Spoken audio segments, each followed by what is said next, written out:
এই খাবারটা আমার অনেক পছন্দের একটা খাবার। আর এটা হচ্ছে লোনা ইলিশের মরিচখোলা বা হচ্ছে ইলিশ মাছের শুটকি ভুনা। আর এটাকে তো আমাদের এইখানে নোয়াখালীতে বলে ইলিশ মাছের পাতোড়া, মানে আমাদের নোয়াখালীর আঞ্চলিক ভাষা বলে ইলিশ মাছের হাতড়া। আর এই খাবারটা কিন্তু আসলে অনেক মজাদার, আমার তো ভীষণ প্রিয়। আর আমার কাছে এই খাবারটা হলে ভাতের সাথে আমার আর অন্য কোনো তরকারির প্রয়োজন হয় না। আর এই ইলিশ মাছের পাতোড়া বা হচ্ছে মরিচখোলাটা একটু ঝাল ঝালেই হয়, ঝাল ঝাল খেতেই ভালো লাগে। আর এটা হলে আসলে অনায়াসে প্লেটের ভাত শেষ হয়ে যাবে অন্য কোনো তরকারি ছাড়াই। আসসালামু আলাইকুম everyone, village kitchen and cooking channel থেকে সবাইকে জানাই অনেক অনেক ওয়েলকাম। কেমন আছেন সবাই? আশা করি অনেক অনেক ভালো আছেন, সুস্থ আছেন। আর আমিও আলহামদুলিল্লাহ অনেক অনেক ভালো আছি। চলে এসেছি আরও একটি নতুন ভিডিও নিয়ে, আশা করি আপনাদের সবার কাছে ভালো লাগবে। আজ যাই নোনা ইলিশের হাতড়া করুম, মানে আঙ্গু নোয়াখালীর বাসায় কয় আর ইলিশ মাছের হাতড়া এটাই করুম। আর এটা আশা করি রান্নাগো ভালো লাগবো। আর এই যে এটা রান্নাগুলোকে শেয়ার করুম। তো দেরি না করি, চলেন তাইলে শুরু করি। প্রথমে আমি একটি লোনা ইলিশের বড় টুকরা নিয়ে নিয়েছি। আর এই বড় টুকরাটাকে আমি ছোট ছোট আকারে কেটে নিচ্ছি। তো টুকরাটা কেটে নিয়েছি এবং তারপর এগুলোকে ধুয়ে নিয়েছি। তারপর আমি চুলায় একটা কড়াই বসিয়ে দিয়েছি। তারপর আমি দিয়ে দিচ্ছি এতে পরিমাণ মতো তেল। তারপর আমি তেলটা গরম করে দিয়ে দিচ্ছি এতে পেঁয়াজ কুচি। পেঁয়াজ কুচিগুলোকে আমি কিছুক্ষণ ভেজে নিব। তারপর আমি এতে দিয়ে দিচ্ছি 2 থেকে 3টা কাঁচামরিচ। কাঁচামরিচ আমি বেশি দিব না, যেহেতু হচ্ছে আমি এখানে এই মরিচ খোলাটা আমি একটু ঝাল ঝাল করে রান্না করব, তো আমি গুঁড়া মরিচটাই ব্যবহার করব। কাঁচামরিচ 2 থেকে 3টা দিয়েছি, আর দিব না। তারপর আমি দিয়ে দিয়েছি 3টা টমেটো। তারপর আমি পেঁয়াজ, কাঁচামরিচ আর টমেটোগুলোকে কিছুক্ষণ ভেজে নিব। দেখতে পাচ্ছেন ভাজা হয়ে গেছে। এখন আমি এর মধ্যে দিয়ে দিব রসুন বাটা। রসুন বাটা দিয়ে আমি একটু নেড়ে চেড়ে দিব। তারপর আমি একটু পানি দিয়ে দিচ্ছি।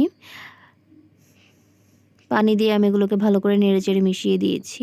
তারপর আমি দিয়ে দিচ্ছি মরিচের গুঁড়া, তারপর দিয়েছি আমি হলুদের গুঁড়া। দেখতেই পাচ্ছেন এগুলো দিয়ে ভালো করে মিশিয়ে দিচ্ছি। তারপর আমি এখন এখানে দিয়ে দিচ্ছি শুটকি। যে শুটকিগুলো আমি কেটে ধুয়ে রেখেছিলাম সেগুলো আমি দিয়ে দিচ্ছি। আর এই লোনা শুটকিটা রান্না করার সময় কিন্তু অবশ্যই লবণের কথাটা মাথায় রাখতে হবে, কারণ হচ্ছে এই শুটকিগুলোতে প্রচুর পরিমাণে লবণ দেওয়া থাকে, এক্সট্রা করে লবণ না দিলেই হয়। আর এই শুটকিগুলো কিন্তু অবশ্যই আগে ভিজিয়ে রাখতে হবে, তাতে করে অনেকটা লবণ কিন্তু ভিজিয়ে রাখার কারণে লবণটা কিন্তু অনেকটাই কমে যায়। আর তা না হলে কিন্তু একটু বেশি লবণ লাগে, মানে কটা কটা লাগবে। তো যাই হোক, আমি শুটকিগুলো কষানো হয়ে গেছে, এখন আমি এর মধ্যে পানি দিয়ে দিয়েছি। তো পানি দিয়ে আমি বেশ কিছুক্ষণ রান্না করে নেব। দেখতেই পাচ্ছেন বলক এসে গেছে। আর এই মরিচ খোলাটা করতে কিন্তু বেশি একটা সময় নেয় না, খুব অল্প সময়ের মধ্যেই কিন্তু এই লোনা ইলিশের মরিচ খোলাটা কিন্তু রান্না করা হয়ে যায়। তো দেখতেই পাচ্ছেন ভিউয়ার্স, এই মরিচ খোলাটার মধ্যে কিন্তু তেলটা কিন্তু উপরে ভেসে উঠেছে। আর হচ্ছে ঝোলটা কিন্তু নেই, কিন্তু একদম শুকনা শুকনা মাখা মাখা হয়ে গেছে। আর এই মরিচ খোলাটা এভাবেই খেতে ভালো লাগে। তো আমি এখন চুলা থেকে নামিয়ে একটি সার্ভিং ডিশে সার্ভ করে নিচ্ছি। দেখতে পাচ্ছেন ভিউয়ার্স কেমন হয়েছে। আর এটা কিন্তু অবশ্যই একটু কাটা কাটা হয়ে গেছে। আর এই মরিচ খোলাটা একটু কাটা কাটাই হয়। লোনা শুটকির মরিচ খোলা দিলে এরকমই হয়। আর খাওয়ার সময় একটু সাবধানে খেতে হবেন, তা না হলে কিন্তু গলায় কাঁটা আটকাতে পারে। তো যাই হোক ভিউয়ার্স, কমেন্টস করে জানাবেন কেমন হয়েছে। আর এই মরিচ খোলা হলে কিন্তু আর কোনো তরকারি লাগবে না, আগেই বলেছি। আপনারা যারা এখনও ট্রাই করেননি অবশ্যই বাসায় একদিন হলেও ট্রাই করে দেখবেন, তারপরে বললেন যে আসলে কেমন লাগে। আর অনেক অনেক ভিউয়ার্স আছে যাদের উদ্দেশ্যে একটা কথা না বললেই নয়।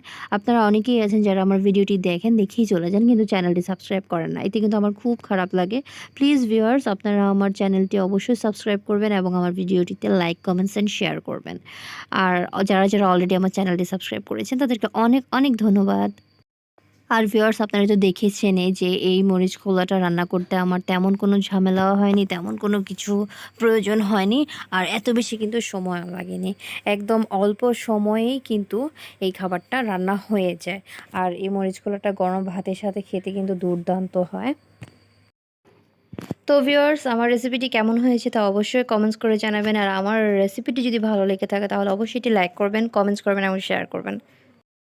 এবং আমার চ্যানেলটি সাবস্ক্রাইব করে পাশে থাকা বেল বাটনটি অন করে দিবেন। আর যারা অলরেডি আমার চ্যানেলটি সাবস্ক্রাইব করেছেন তাদেরকে অনেক অনেক ধন্যবাদ। তো ভিউয়ার্স, সবাই ভালো থাকবেন, সুস্থ থাকবেন, আমার জন্য দোয়া করবেন। আল্লাহ হাফেজ।